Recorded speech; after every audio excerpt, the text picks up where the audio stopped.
J'ai commencé à faire mon dessin en faisant mon personnage principal, donc à savoir son visage.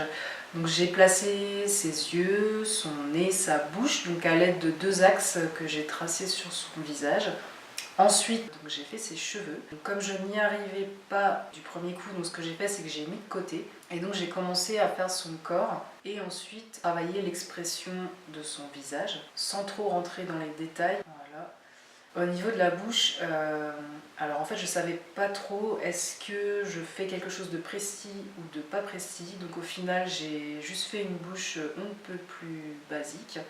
Et donc je me suis dit que je reviendrai plus tard tout simplement à rajouter du détail, donc en mettant de la couleur. Comme vous avez pu le voir en fait avec mon outil lasso, donc j'ai déplacé donc en fait ses cheveux parce qu'en fait la position ne me plaisait pas, donc j'ai également terminé donc ses cheveux puisque comme je vous le disais juste avant j'y arrivais pas. Donc je suis partie sur une moto plutôt sportive.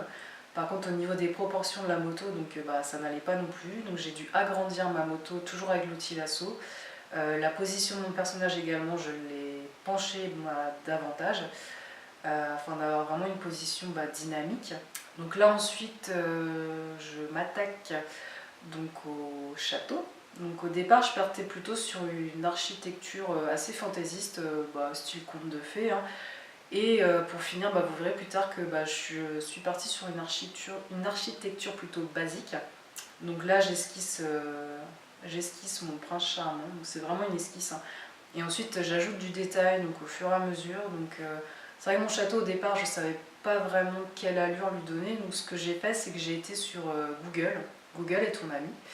Donc j'ai été sur Google et donc j'ai pris 2-3 photos qui me plaisaient plutôt pas trop mal au niveau de l'architecture. Et donc je m'en suis inspirée. Donc voilà. Et là, donc, je crée mon pont-levis. Voilà. Donc la moto, au final, là on se rend compte qu'elle n'est pas du tout au bon endroit. Donc avec mon outil lasso, je l'ai repositionnée donc, en la mettant sur le chemin. Donc ici, ça y est, on passe enfin à la couleur. Donc comme vous le voyez, en fait, pour colorier donc, mon line, donc je remplis chaque élément. Donc, je commence en fait par faire le contour en fait de chaque élément. Et donc après, je remplis l'intérieur de mon élément. Donc ce que je fais également, c'est que je crée un calque pour chaque élément. Donc c'est-à-dire que je crée un calque pour ses bottes, pour sa combinaison, un calque pour la moto, un calque pour ses cheveux, etc. etc. Je prends le temps donc, de bien renommer tous mes calques parce que c'est hyper important quand vous allez avoir besoin de revenir dessus. Et c'est quand même bien plus simple d'avoir appelé les cheveux par les cheveux que d'être en train de chercher, tiens, où c'est que j'ai mis ça, dans quel calque c'est, enfin voilà. Il faut toujours penser à gain de temps en fait, hein, même si voilà, là je le fais, c'est pas pour l'argent, c'est plus par plaisir, mais bon, c'est vrai que si on peut gagner un peu de temps, c'est quand même mieux de garder un petit peu de temps pour sa famille quand même. Donc voilà, et je me suis attaquée donc, aux pierres du château, donc j'ai tout fait à la main. Je pense certainement qu'il y a d'autres solutions, certainement meilleures. Moi pour ma part c'était expérimental, j'ai jamais fait ce type de dessin. Je me suis toujours contentée de faire des personnages, enfin tout ce qui est architecture ou paysage, honnêtement je n'en ai jamais fait. Donc c'est totalement expérimental. Ce que j'ai fait, donc on le voit en bas du château, en fait j'ai fait des plus grandes pierres et donc progressivement j'ai fait des plus petites pierres.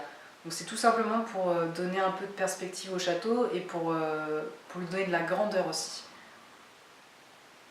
Donc là au niveau des tours, on voit déjà que ma technique n'était pas la même. Donc j'ai commencé à tracer en fait d'abord des lignes et ensuite j'ai fait mes pierres.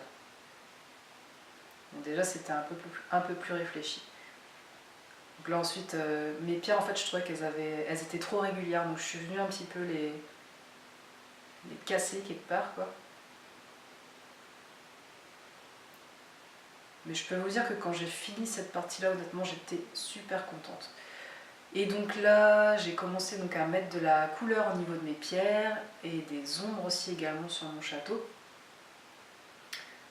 pour donner un aspect plus réaliste, moins plat au dessin. Ok, donc là ensuite je passe au paysage. Donc mon château je l'ai mis de côté, je suis revenue dessus après je crois. Donc le paysage, honnêtement, j'ai pas de technique en particulier. Là aussi, c'était expérimental, j'en ai donc jamais fait avant.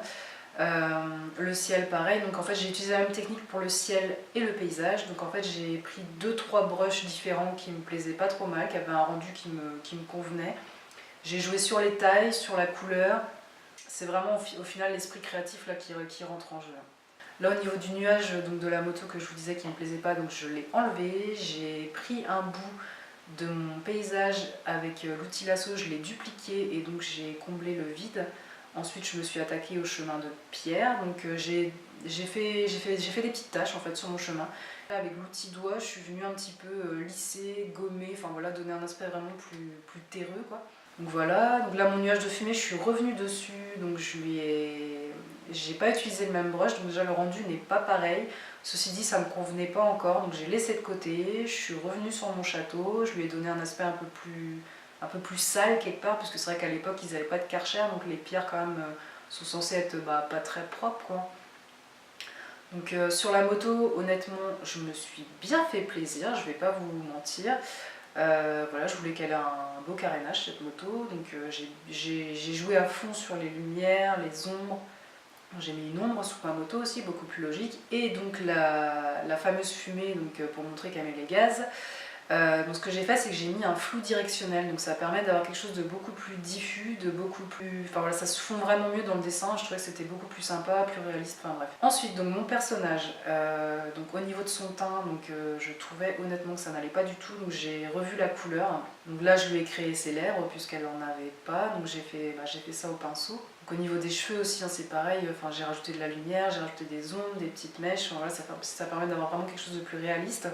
Donc je lui ai ajouté des cils aussi puisqu'elle n'en avait pas, je lui ai mis un peu de lumière dans ses yeux, une ombre sur le coin de son visage et puis j'ai dû faire un peu de maquillage au niveau du blush et puis des ombres à paupières. Donc ensuite le titre, donc là en fait sur Google Font j'ai sélectionné 3 typographies qui me plaisaient pas trop mal, je me suis dit hop je les télécharge. Donc je les ai testées, donc les 3 donc, sur mon dessin, au final j'ai retenu donc celle qu'on voit ici. J'ai mis une petite ombre aussi pour lui apporter un peu de relief. Et bien sûr, la petite signature. Et donc, petit bonus, donc le petit personnage que je suis en train de détourer donc à l'outil plume, donc je l'avais déjà utilisé pour 2 dessins. Et donc, comme bien souvent, les princesses ont des animaux de compagnie, je me suis dit que j'allais m'en resservir.